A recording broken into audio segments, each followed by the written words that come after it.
35-31, les filles de Metz Handball ont remporté dimanche après-midi au Danemark le match aller de leur finale européenne et pris une belle option sur la victoire finale. L'analyse d'une de nos envoyées spéciales, Marjorie Burton. C'était extraordinaire à la mi-temps. On s'est dit pourvu qu'elles tiennent et elles ont tenu. Les Messines, elles sont constantes. On se disait que le match d'ici Paris, la demi-finale retour mercredi du championnat, elle allait l'avoir dans les pattes ce match. Eh bien non, comme dit Gervais Pierson, en face on avait de bonnes joueuses, mais nous on est une bonne équipe. Chandor Rak a fait des coachings gagnants. Il fait rentrer l'Ukrainienne Pitpalova qui jusqu'à maintenant ne s'est pas montrée toujours au rendez-vous, et là extraordinaire.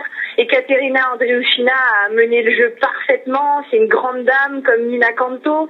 Tout à l'heure le président nous disait elle est comme Isabelle Wendling, elle fait partie des murs, Nina Kanto.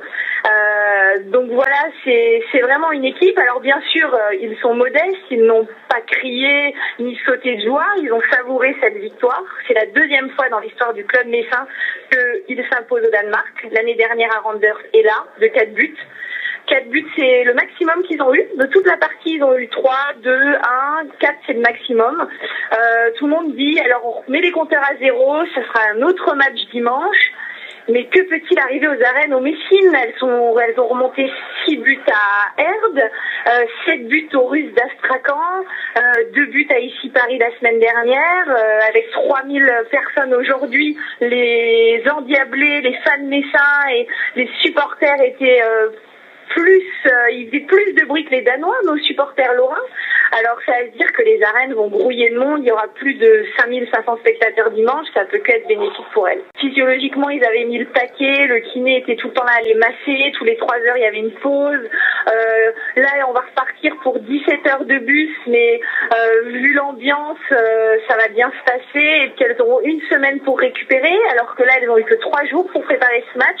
Elles ont fait la première vidéo que avant-hier, elles prennent les matchs les uns après les autres, et quand on voit que ici Paris vient de perdre à la maison dans la capitale 30-22 en finale de la Coupe des Coupes contre Hippo, on se dit que Metz vient de réaliser un gros coup là au Danemark, au pays du handball, et franchement elles n'étaient pas favorites ici. Elles ont prouvé qu'il faut les attendre, que Metz est un grand d'Europe, et il y avait beaucoup de recruteurs dans la salle qui ont déjà essayé de séduire Andriushina, Lisevich, mais le président Weissman veille au grain.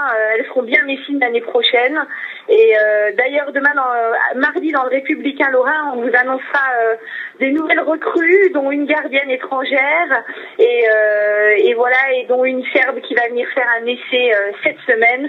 Donc en avant la Ligue des Champions, et le trophée européen c'est la semaine prochaine, mais l'objectif du club, faut pas l'oublier, ça sera dans 15 jours, c'est le titre de champion de France pour être en Ligue des Champions l'année prochaine. Avant le journal de mardi, il y a celui de demain lundi. Marjorie, vous êtes l'envoyée spéciale avec Catherine Pilet et Karim Siari pour les photos. Que lira-t-on demain dans le Républicain Lorrain? Demain lundi, eh bien, il y aura plein de belles photos de Karim Siari, des photos de joie, des photos de jeu, des photos d'action.